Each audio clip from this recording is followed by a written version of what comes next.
Hello everyone, this is lecture number 1 of transient analysis. आज हम transient analysis start कर रहे हैं। ठीक है, यहाँ पर आज हम पढ़ेंगे basics of inductor and capacitors.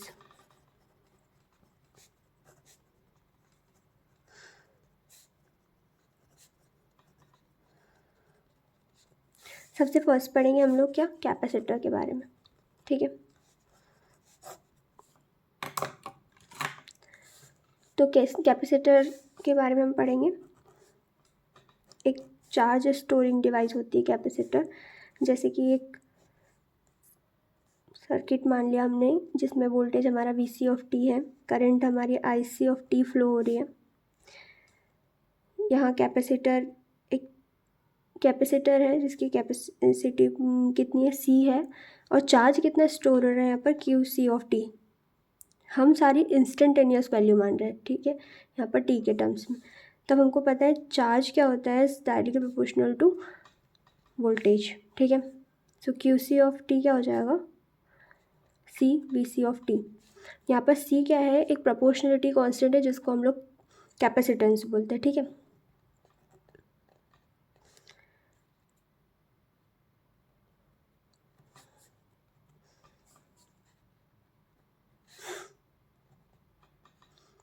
इसी को हम लोग क्या कहेंगे, कैपेसिटेंस, और यूनिट क्या होती है, फैरेड। ठीक है, अब अगर हम इसको y मान लेते हैं, इसको m मान लेते हैं, इसको x मान लेते हैं, तो y is equal to M X, ये हमारी क्या स्ट्रेट लाइन की इक्वेशन बन गई।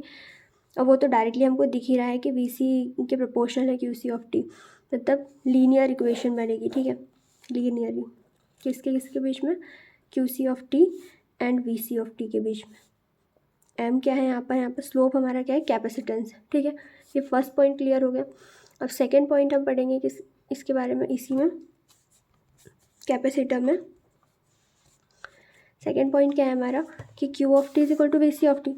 अब हम देखो, हमारे पास क्यू ऑफ टी क्या दिया है, सी वी सी ऑफ टी। ठीक है, अब दोनों साइड डिफ्रेंशिएट कर देते हैं। ठीक है, तो D Q of T by D T is equal to C into D V C of T by D T. ठीक है, और D Q of T by change in जो चार्ज होता है upon change in time is equal to the current. तो I C of T is equal to कितना आ जाएगा, C D V C of D by D T. ठीक है, यही हमारी क्या कहलाती है, कैपेसिटर करंट कहलाती है। ठीक है, समझ आ गया। थर्ड पॉइंट हम देखेंगे। अब इसको हम लोग क्या करेंगे, D V C of T और जो आई सी ऑफ टी है, यहाँ पर हम लोग क्या कर लेते हैं, इंटीग्रेशन कर लेते हैं वो साइड। ठीक है, तो पहले हम लोग 1/c इधर ले आते हैं। Integration of D V C of T is equal to 1/c integration of I C of T D T. ठीक है, तो ये क्या आ जाएगा हमारा, V C of T, derivation से integration cancel, 1/c integration I C of T D T. ठीक है, तो ये क्या आ गया, वोल्टेज कैपेसिटर के अक्रॉस जो वोल्टेज है वो आ गया हमारे पास। ठीक है, ठीक है, नोट पॉइंट में हम देखेंगे कि whole transient chapter we will encounter with 4 timing frequently. ठीक है, 4 टाइमिंग्स हम लोग फ्रिक्वेंटली देखेंगे यहाँ पर, T is equal to infinite minus, T is equal to 0 minus, T is equal to 0 plus and T is equal to infinite plus. ठीक है, अब इसके बेसिस पे हम लोग देख लेते हैं कि ये होता क्या है टाइमिंग। ठीक है, तो ठीक है, हमारे पास ये एक कैपेसिटर है जिसके across V C of T voltage है, current I C of T flow हो रही है। ठीक है, हमारे पास एक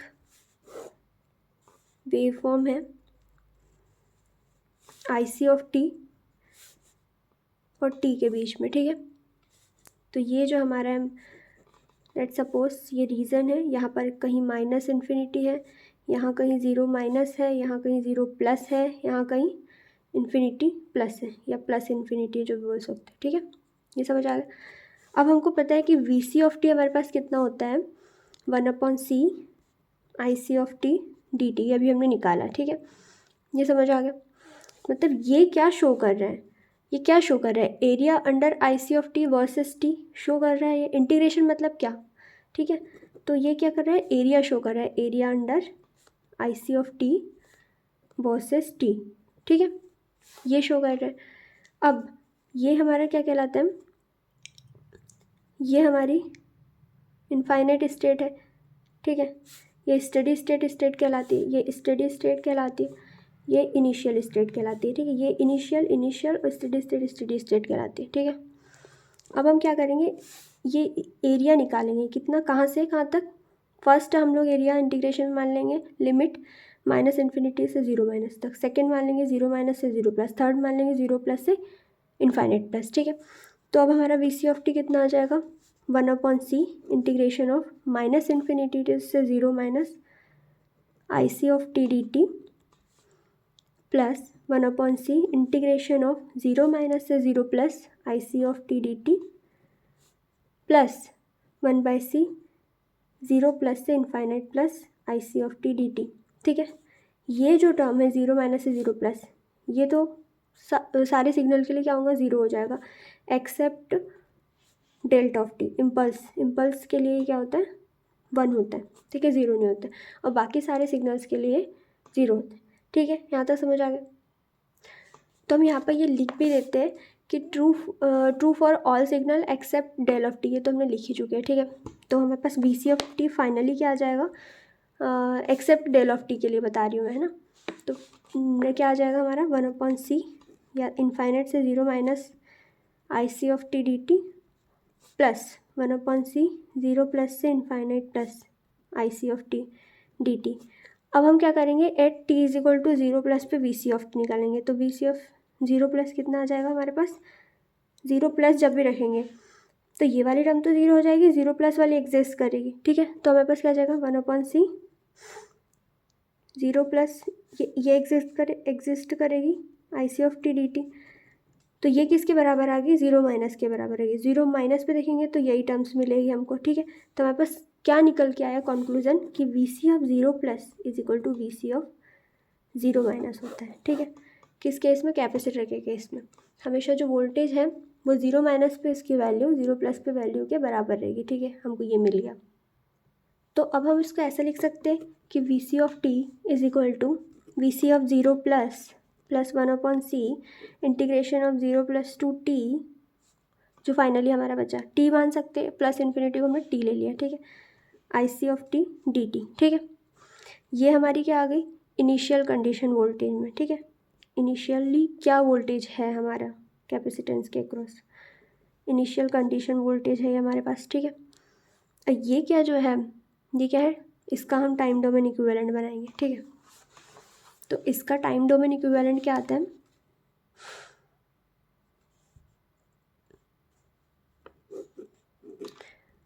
यहाँ कुछ VC 0 प्लस है, टाइम डोमेन इक्विवेलेंट से हमको इसकी वैल्यू मिलेगी। ठीक है, तो ये VC 0 प्लस हमारी इनिशियल कंडीशन में, ये हमारा कैपेसिटर लगा हुआ है, इस पूरे के क्रॉस वोल्टेज होता है ना VC और ये हमारी IC फ्लो हो रही है। ठीक है, ये हमारा कैपेसिटर है, तो ये क्या है, हमारा time domain equivalent C model है।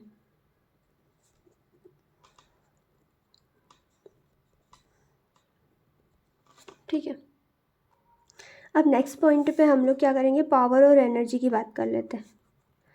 ठीक है, तो हमारे पास पावर क्या आती है, PC is equal to voltage into current होती है, VC इंटू IC। ठीक है, तो हमारे पास पावर कितनी आ जाती है, PC तो VC into C dVC by dt। ठीक है, और एनर्जी क्या होता है, EC is equal to integration of PC dt। ठीक है, तो एनर्जी हमारे पास क्या निकल आती है, हाफ C VC का होल स्क्वायर। ठीक है, ये बात याद रखना है।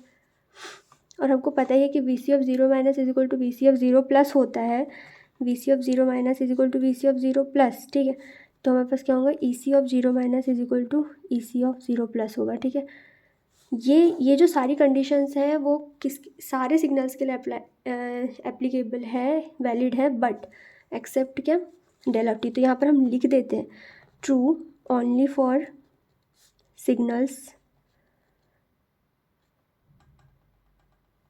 True for all signals except del of T. Okay, ये बात याद रखना। अब नेक्स्ट क्या समझ लेंगे हम लोग, चार्जिंग और डिस्चार्जिंग ऑफ आइडियल कैपेसिटर कैसे होती है। ठीक है, माना कि हमारे पास VC वोल्टेज है कुछ, तो ये जैसे जैसे वोल्टेज इंक्रीज़ होते जाता है हमारी जो करंट है वो क्या होगी, इस तरह से मिलेगी, ठीक है, IC ऑफ t। जब वोल्टेज कांस्टेंट हो जाएगा मतलब उसका जो डिफ्रेंशिएशन है वो तो ज़ीरो मिलेगा हमको, ठीक है। जैसे कि हमको पता है कि IC of t is equal to क्या होता है, C dVc of t by dt, ठीक है। फिर जैसे ही ये डिक्रीज़ करने लगेगा तो हमको करंट क्या मिलेगी, नेगेटिव में मिलेगी, ठीक है। फिर जैसे ही ये कांस्टेंट हो गया मतलब फिर से ज़ीरो हो गई करंट। जब इंक्रीज़ करने लगेगा वोल्टेज तो ये भी पॉजिटिव में मिलेगी हमको, ठीक है, करंट कैपेसिटर के अक्रॉस। सेम पावर मिल जाएंगी हमको मल्टीप्लिकेशन के थ्रू, ठीक है। मतलब PC of t is equal to VC of t into IC of t, ठीक है।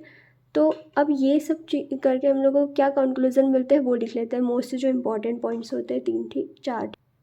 सो हम लोगों को कंक्लूजन में क्या मिलता है, फर्स्ट पॉइंट कि if VC of t is equal to plus IC of t is equal to plus और VC of t is equal to negative, IC of t is equal to negative, तब हमको क्या मिलती है, जो दोनों ही case में पावर जो मिलती है वो हमको पॉजिटिव मिल रही है, मतलब ग्रेटर देन ज़ीरो।